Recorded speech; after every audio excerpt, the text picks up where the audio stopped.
My fellow Ambazonians, good morning. This is Dr. Cho Ayaba. Yesterday I was supposed to make a statement, but there were just too many security issues that stopped me from doing so. I thought it was important for me to bring all of you to a certain level of understanding, and that will eventually shape the way we look at our struggle. I wrote a little piece yesterday about the issue of stalemate. Stalemate, and for the ordinary Ambazonians, is like in a football match you call a draw. The international community says the war in Ambazonia is in a stalemate. I disagree very strongly. This is a war between David and Goliath. This is a war between a people who have been in captivity for decades against a state that receives US support, French support, British support, support from the international system, multilateral organizations. This is a war between young men who are untrained, carrying AK-47, firing at helicopters and tanks. There is no draw between David and Goliath. Each time you hear of a draw between David and Goliath, you know David is winning. You have won this war. You have won this war. You must claim that victory. It begins with a belief, a strong belief that you have forever altered in an irreversible manner the relationship between Cameroon and Ambazonia. Their arrogance in the past 60 years has melted. All those they planted in our land in the names of chiefs, the middlemen and middlewomen in the names of elite senators, we have sent them into exile. Power is now in the hands of the Ambazonian people. How you deal with this power will be up to you.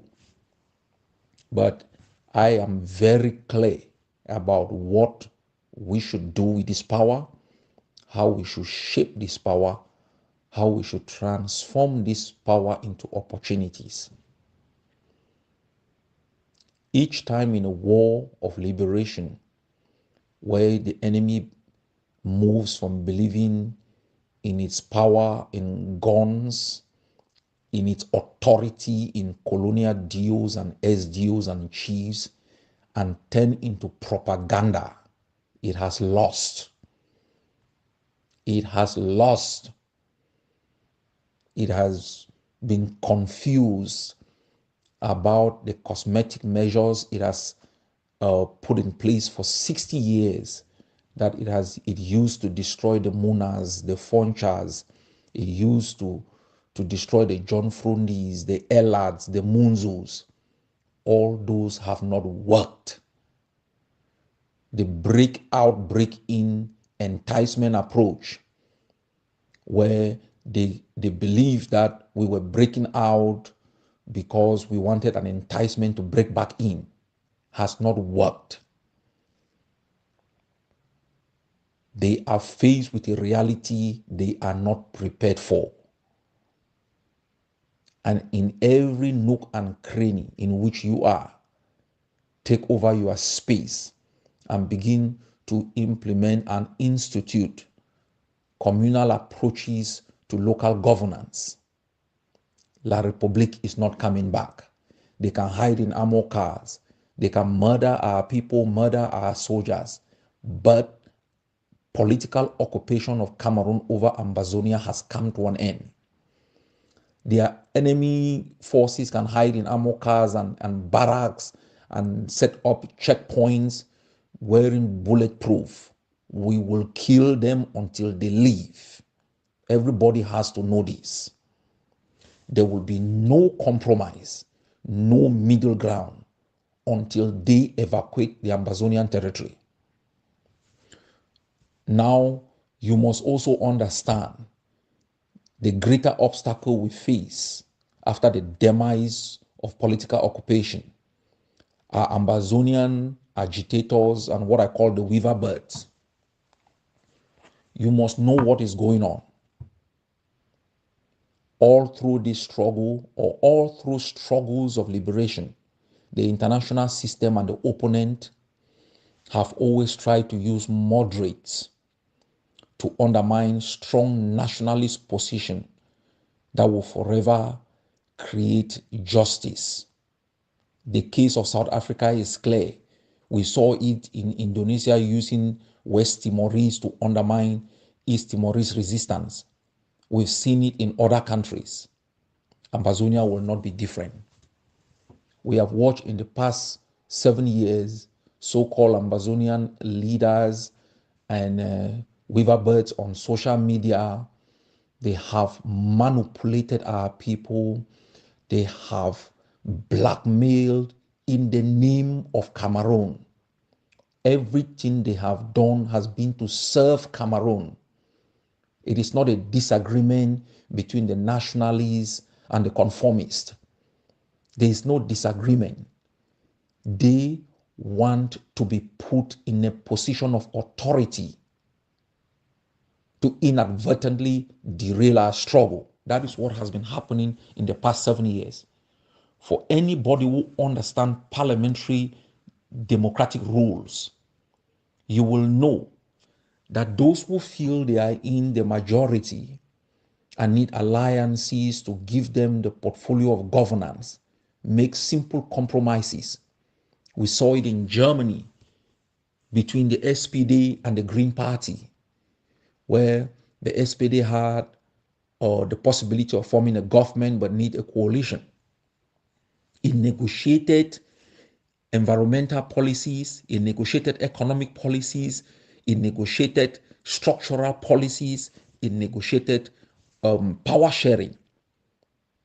Joschka Fischer, I remember, long became the foreign minister, and the minister of environment came from the Green Party. Those are the kind of pragmatic compromises that people make in order to take power.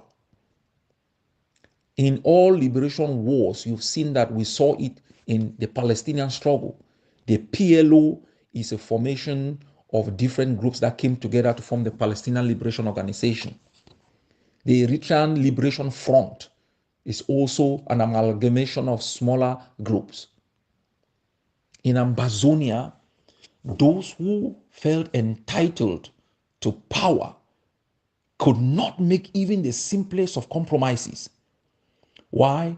Because the enemy was dictating the terms from behind. We now know for fact that John Frundi and Bandam had offered one of the IGs whopping amount of money. Bandam himself said it.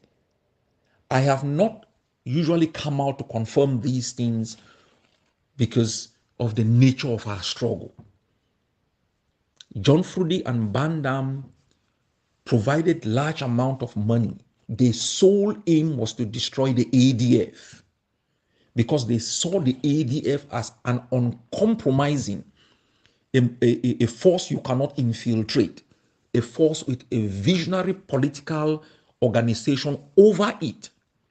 And they knew if they destroy the ADF, it will be possible for them to be power brokers with the Yaoundé government. That is the reason John Frundi and Bandam worked so hard to see if they could either infiltrate the ADF or destroy it. They used the IG of the Sakos to see how they could replace the ADF in Momo. It did not work. They tried to kill ADF forces. They could not finish them because the ADF is a spirit. We also know for fact that the Ayub Tabi Front has also immersed itself collaborating with the Kamto factions And we know they have also received financial support from the Kamto factions. We have details on how these things have worked. The reason why they cannot make any compromise is because the terms are being dictated by others. They know any compromise with the Ambazonian Governing Council will change them from being conformists to nationalists, and it will not serve the interests of the piper. The pipers have been the Cambazonians, the SDF, and the Kamto factions that have injected money into these formations.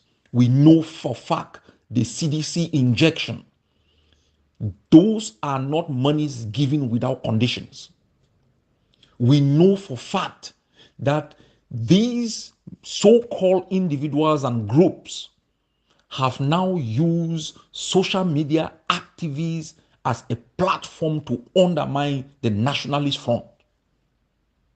We know for fact that there is the other IG which is working very closely with John Gute. That we know for fact.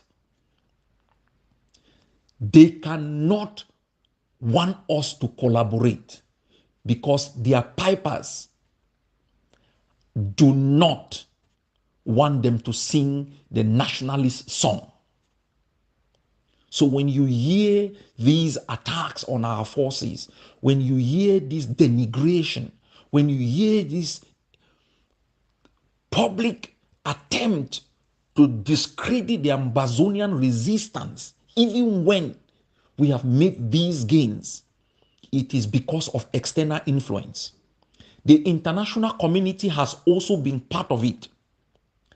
We know for fact that during the Swiss process, they worked very hard to use the IGs of the SACOs to undermine the nationalists because they believed they could use the path of the SACOs to find a compromise that keeps Cameroon as one. We know for fact that during the talks in Canada, before then even, Yaoundé tried directly to use the Ayoktabe faction also to strike deals. Their aim is to be able to use the conformists to build a sense to show that the AGovC and Ayaba are extremists. Because what they call compromise is one Cameroon. You've also heard the weaver bird that was bought over in Canada, making a lot of noise about compromise. It's capitulation.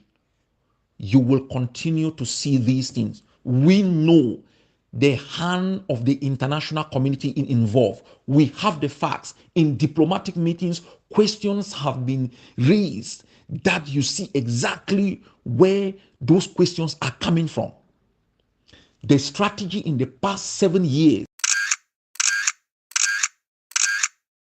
My apologies. You know, we are at war.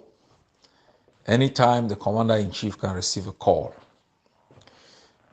I don't know where I ended, but this is just what I like every Ambazonian to know. Liberation wars are very complex.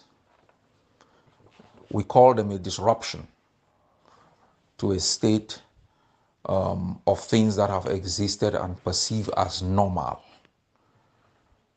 They are a threat to alliances that have been built, transactions that are to be made, understandings that have been agreed to. A liberation war is not changing a government. You change a government of a country, the new government is bound by treaties and rules and laws and practices of the old.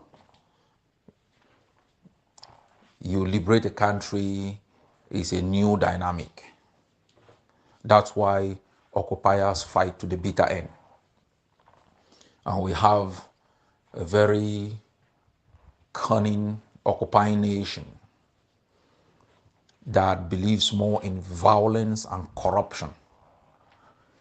It's so complex that even those involved in it can be corrupted without knowing. It requires a lot of experience. The foundation of your involvement must be based on an ideological standpoint and a national belief in your own homeland. You must be aware of baits. We have seen in this struggle how errand boys, Ambazonian traitors from Cameroon, the early Smiths that have gone round in the name of trying to bring Ambazonians together when they were doing the bidding of the enemy. We have seen those things. The greatest threat to leadership in liberation wars is access. Even in normal governance structure. That is why if somebody is a president, having access to them is made very difficult, because they can be subject to corruption, because they are humans. And the greatest threat to the Ambazonian war has been access given by these so-called leaders who have elevated themselves to kings. They have been so vulnerable. They have surrounded themselves with opportunists. We walked in Boya with people like Nick Santos, who were traitors. They betrayed students. They became part of the youth wing of the CPDM. When they joined this struggle, we informed those who recruited them. They took these traitors and put them in the highest positions. They were not careful. The other traitor that left the AGovC, when we had noticed long ago that he had the barrier around him had been breached, we watch, we observe, and when the resignation came in, there was no hesitation. And we have remained firm. And so, what Ambazonians have to understand is what I said at the beginning of this struggle. A liberation war is not chewing gum. It's not a walk in a park. It requires ultimate sacrifice from those who prosecute it, a change in lifestyle. You must not be too reactionary. You must safeguard the interests of the liberation. That means even if I find an Ambazonian prosecuting a particular strategy that I disagree with the scope, but I know it's going to negatively impact the enemy and does not undermine the cohesion, I am going to shut up. If I do not understand the depth of why people act in a particular way, I have no reason to go on social media. Discipline is required in a liberation war. Because talkativeness, ranting every day, even in good faith, you do the bidding for the enemy. I will not compromise. I just want to make every Ambazonian listening to me to know I will not make any. If you are expecting that you can shout my name 100 years, I will not compromise. I'm a veteran against Yaoundé. Yaoundé does not compromise even on GCE board, how Ambazonian universities, whether teachers talk about reforming our educational system, whether lawyers talk about what they want in our court, Yaoundé does not compromise. I will not make any compromise with Yaoundé as far as the sovereignty, territorial integrity, and independence of Ambazonia is concerned. It is a fight to my death. If you people all want to compromise, I will die in exile. For me, it is a fight to the death. Whether you scream 100 times, whether you say what, you don't know what you are talking about. You buy guns and rockets, then we are on the same page. Those who have given their blood have not given it in vain. Those who have been locked up for years in small spaces were not locked up in vain. we must adopt extreme measures if we want to survive. All this talk around is noise making. We are not also going to become politicians hugging babies and kissing babies. No. There will be pain on our people. This pain is not as a result of our resistance. This pain is a consequence of the occupation. You listen to enemy propaganda that Ambazonian forces have done this, have done that. You don't ask yourself who burnt your villages, who keep massacre in 150 places, who has created hundreds of thousands of refugees and IDPs. It's not Ambazonian forces. So if you've been manipulated, being intoxicated on a daily basis to blame the defenders of your freedom because of their little mistakes, you are doing the bidding for the enemy. This is not a war only for the Ambazonian forces. It's a war for the 8 million Ambazonians. Everywhere you are, in church, in the high sea, on land, in your farm, you are a liberation fighter. To sit and be complaining left and complaining right as though somebody is working in your cocoa farm is a big mistake. These guys have done their utmost best. It's a collective endeavor. And so I conclude this morning statement by letting you people know the enemy will do everything possible to recruit our own to speak for them and create the sense of we are divided, we are confused. We aren't confused. They are confused.